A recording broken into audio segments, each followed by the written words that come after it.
So guys, let's turn it on our solar inverter from EA Sun. I'm just using batteries not connected to the grid.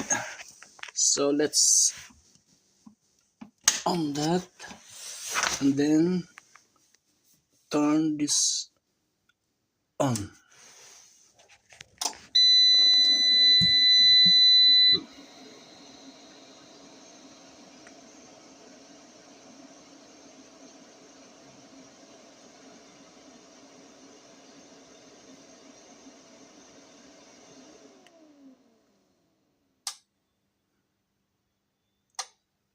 Voila.